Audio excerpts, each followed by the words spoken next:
Team है उसको बचने का रास्ता जब तक मालूम नहीं है तब तक ये अभियान सफल ही नहीं हो सकता।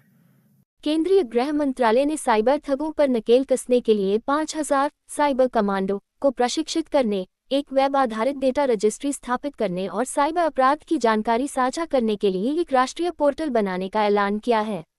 गृह मंत्री शाह ने भविष्य में साइबर अपराधों को रोकने के लिए संदिग्धों की एक राष्ट्रीय रजिस्टर बनाने की भी बात कही है।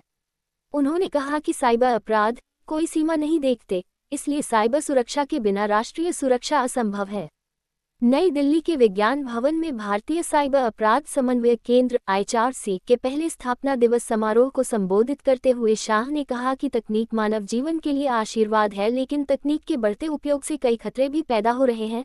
इसीलिए साइबर सुरक्षा अब केवल डिजिटल दुनिया तक सीमित न रहकर राष्ट्रीय सुरक्षा का अहम पहलू भी बन गई है। उन्होंने कहा कि इसलिए साइबर सुरक्षा के बिना किसी भी देश का विकास असंभव है।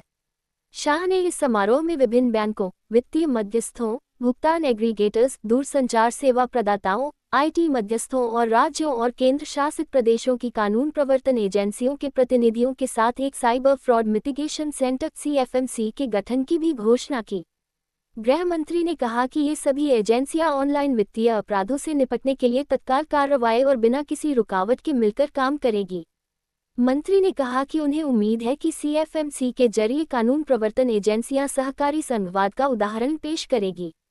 केंद्रीय गृह मंत्री ने कहा कि मेवात, जामताड़ा, अहमदाबाद, हैदराबाद, चंडीगढ़, विशाखापत्तनम और गुवाहाटी में 7 संयुक्त साइबर समन्वय टीमों के गठन से अच्छे परिणाम मिले हैं और 14C ने साइबर दोस्त पहल के तहत विभिन्न सोशल मीडिया हैंडल पर प्रभावी जागरूकता अभियान चलाया है।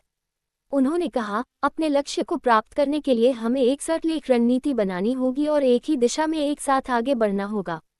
शाह ने कहा कि IHRC जैसे प्लेटफॉर्म इस प्रकार के खतरों से निपटने में बहुत बड़ा योगदान कर सकते हैं। उन्होंने सभी हितधारकों के साथ मिलकर जागरूकता, समन्वय और साझा भी एक संस्था अकेले साइबर स्पेस को सुरक्षित नहीं रख सकती। ये तभी संभव है जब सभी हितधारक एक ही मंच पर आकर एक ही तरीके और रास्ते पर आगे बढ़ें।